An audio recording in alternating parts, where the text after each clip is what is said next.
should I describe Sly Cooper?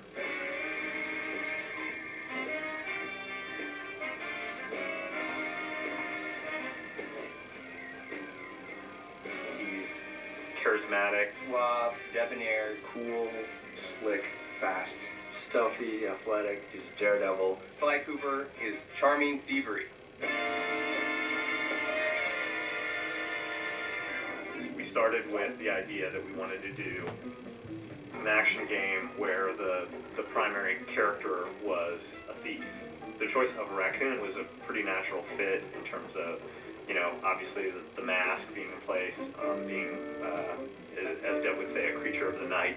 We very early on wanted to make a game that looked and felt like a cartoon, but was one step closer to realism rather than flat and graphic. We started experimenting with different ways we could bring this character to life, cell shading, how to make it feel like a cartoon but still feel like a great 3D game. We want it to actually look like it was been painted, and we want the backgrounds to be, you know, really lush and have a painted look, so it looks like it's a living animated episode that you've been thrown into. When you look at the game, initially the first thing that draws you in is the beautiful art style and lush, very, very lush look of the environments. But when you actually play the gameplay itself is lush as well.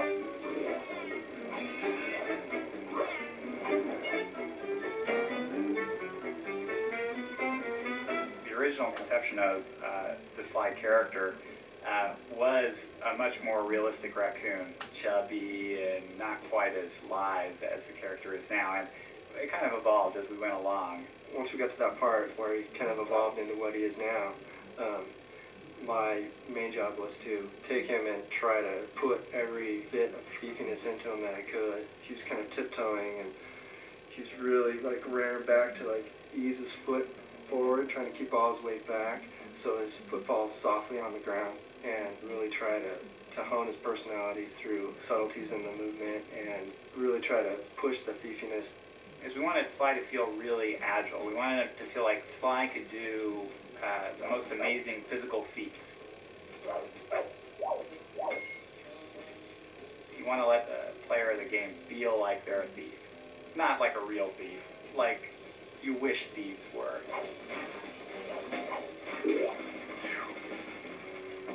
Sly Cooper's story is really cool. He comes from a long line of super raccoon thieves. And the source of their kind of thieving greatness is this book called the Thievius Raccoonus.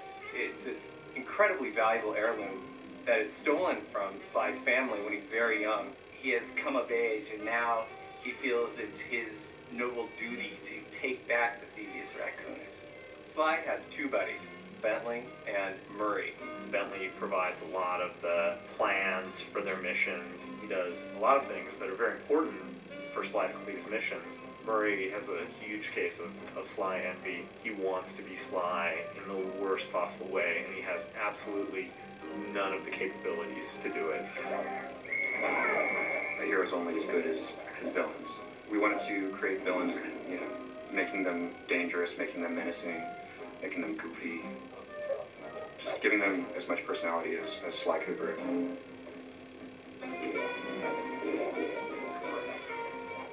It's a super high bar being in the action-adventure category. I mean, all of the greatest games, the best games that are out there are all action-adventures. The genre is such that you have to really excel in every single phase of the game. Going from saying Sly should be sneaky to actually having him feel sneaky in the game is hard. You have to start and you have to get the animation right, then you have to figure out how the engine's going to play the animation and how it gets affected by where he is and what he's doing and how the player can feel in control at the same time.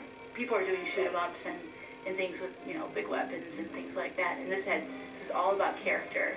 So you can get the feeling of, you know, I am Sly and I'm sneaking around. Anytime we can exploit anything in the environment, build it in a way that, you know, as Sly's running over, it might seem more stealthy. We completely exploit that. Our golden rule is whatever is thievier wins.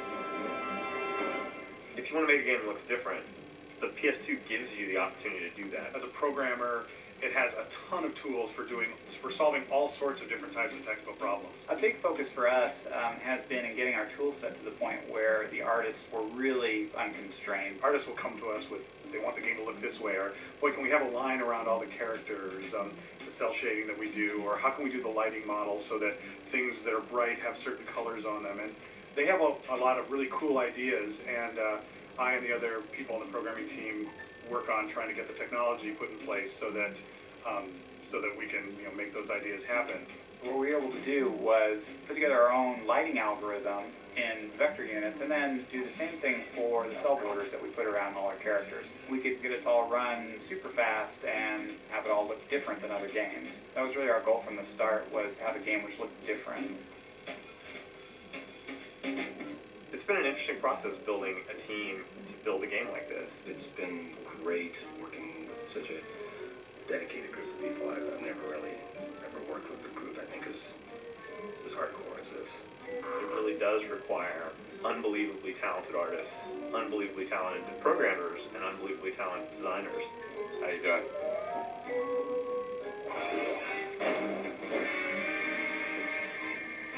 The designers, I think, have done a wonderful job of giving players the experience of sneaking and being a thief, and at the same time making the designs accessible to people so that you don't need to be a super gamer in order to play it, although there are tons of things that are in the game for those people. We're making a game that anyone can play.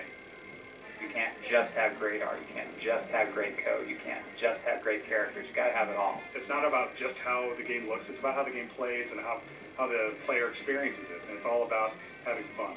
You can make a really cool character, but if he's not fun to play, it's not worth doing. Sly is cool, he's collected, he's adventurous. Sly is Sly. It's not a misnomer.